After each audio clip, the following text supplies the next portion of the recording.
Hello, and welcome to our podcast. Today, we plan on reviewing Advanced Asset Management Advisors' third quarter market commentary. I'm Bob Baker, president of Advanced Asset Management Advisors, and joining me today is Phil Voelker, AAMA's Chief Investment Officer. Hey, Phil. Good afternoon. Thanks for joining us today. Before we start the commentary review, I wanted to take a few moments and tell you a little bit about AAMA. AAMA is an independent and fee-based investment firm, and we were formed in 1999. We build and maintain a complete suite of risk-adjusted portfolios. We have a number of portfolios, including ETF models, mutual fund models, and models that have global exposures. In addition, we have a dividend growth model, a multi-asset balanced, and also an alternatives model. At AAMA, we place a high emphasis on accessibility and collaboration with advisors. This means you can call us directly at any time so that we can answer any questions you might have as you're looking at our portfolios. At AAMA, we place a deep focus on fundamental market pricing and sector valuation, tools that aid us in managing portfolios. In writing our commentary, we searched for the perfect metaphor. Phil, could you explain a little bit about this?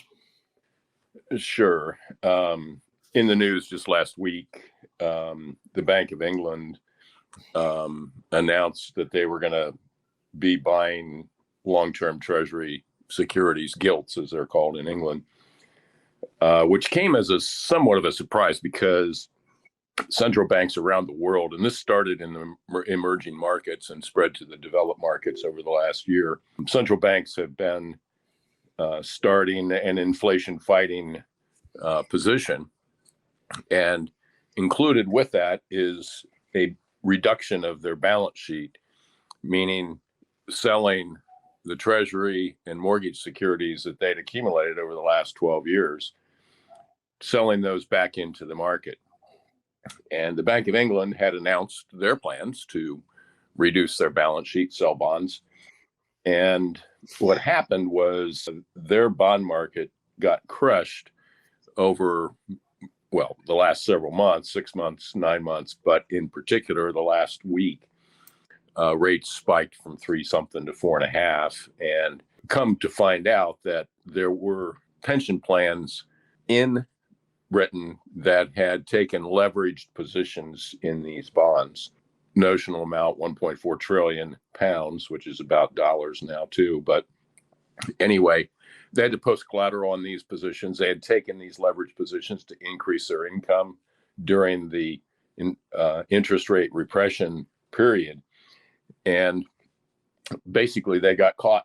It'd be like a margin account for an individual investor with the stock prices going down. They have to post collateral and sell bonds to meet their collateral requirements. So anyway, it was pushing the market dramatically. And the Bank of England said, oh, never mind, we're just going to buy bonds instead. So we decided to call that throwing in the towel. And it's sort of ironic because they did that before they even began to sell any bonds. It was the market that forced them into it. Interesting. Now, Phil, what do you think this means for the rest of the world? Well, as I mentioned, the rest of the world has been on an inflation fighting mission, depending upon where you are. Again, the emerging markets started earlier. The developed markets started later, and the Federal Reserve finally got around to recognizing that inflation was a problem last March. So I think what it means is that there's the risk of excess leverage being exposed basically anywhere in the world. You know, we saw Archegos Capital exposed over a year ago with 87% leverage in the equity market. We've now seen 1.4 trillion of pension plans leveraged to the UK gilt market. Nobody knew about those. It wasn't public knowledge. So generally, these things come out of the left field. And then that also affects us here in the U.S. from what the Federal Reserve holds, correct? Well, it could, with, again, 12 years of interest rate repression, it does not only force investors to be more aggressive with their income portfolios, buying riskier bonds, junk bonds, whatever, even more stocks than they normally do. So how much leverage is in the system? Nobody really knows. The $600 trillion derivatives market certainly has, most of that is interest rate and currency based. So it just indicates that there's more risk in the system. The other thing is that, the Federal Reserve owns 2.7 trillion of mortgage-backed securities right now, same amount they owned back in March, essentially, and they haven't sold any. And as everybody knows, long-term mortgage rates have gone up from 2.5 to 6.5 plus. And, the rhetorical question is, what would happen if the Federal Reserve were to sell their mortgage-backed securities with rates already having moved up 400 basis points? So there's, year to date, roughly 1.8 trillion of mortgage-backed securities has been issued. That's down 50% from the prior year, but 1.8 versus 2.7 that the Fed owns. So roughly 50% more than what the market has been forced to absorb already, with rates moved up to 6.5. So, it's just an indication of how big the beast is that the Fed's wrestling with. So you would maybe liken that to trying to land a 767 on an aircraft carrier? Yeah, I think that's pretty good perspective. And, we know there's going to be issues in that effort. Yes, there's always something that pops up out of the blue that nobody thought about. Right. Now let's take a moment and look at interest rates a little bit. And if we look at the 2-year minus 10-year yield curve, what do you think we can learn from this? Well, the curve, it's one of the best ones for preceding recessions. We've seen it, 4, 5, 6 times in the last 40 years, and it's been excellent at predicting a recession. Typically, it takes 8 to 20 months after the inversion for the official recession to be identified, which is always in hindsight anyway. And we're right now just 3 months into this reversion. It went negative in July. So based on history, and looking at this indicator, one would expect recession in 5 to 17 months. It's not guaranteed. That yield curve could get reverted back to normal. There's obviously 2 ways to get there, but the key message is that the yield curve is telling us that we're in a position where nobody should be surprised if the economy slows down further or actually declines further. I mean, we're already had, two quarters of small but negative growth. So that's further indication of where the economy is. It just says that we're in an environment where we shouldn't be surprised to see a recession. Yeah, absolutely. We know that interest rates have increased dramatically, and at the same time, we've seen inflation levels move up just as dramatically. What can we take away from all this? Yeah, well, that's really the $5 trillion question, or maybe the $5 trillion answer. The Fed basically created $5 trillion of liquidity in the system over the last 10 years. And that liquidity, well, alongside that, you also had Washington fiscal policy transfer an extra $26 trillion of income through transfer payments in excess of what's normal. So really, it's $30 trillion that was plugged into the economy. And we've been writing about inflation now for 2 years. It's not surprising. If we just, review quickly the inflation components, supply chain disruptions early on, the pent-up demand from the lockdowns, the labor market is tight, energy prices have been rising, food prices have been rising, rent has been rising. So the components of inflation are pretty clear. What has happened is that the interest rate complex has not yet caught up with inflation, even in the long end of the market. So you have negative rates across the curve, and you have still this huge amount of liquidity in the system. And so, inflation has risen faster than interest rates. It has surprised the Fed. It's surprised a lot of people at how significant inflation has been. And, that will moderate over time as interest rates come up. Inflation will come down. But right now, it's upside down. Yeah. Now, how do you think these ingredients can affect the economic activity in the future and also the financial markets?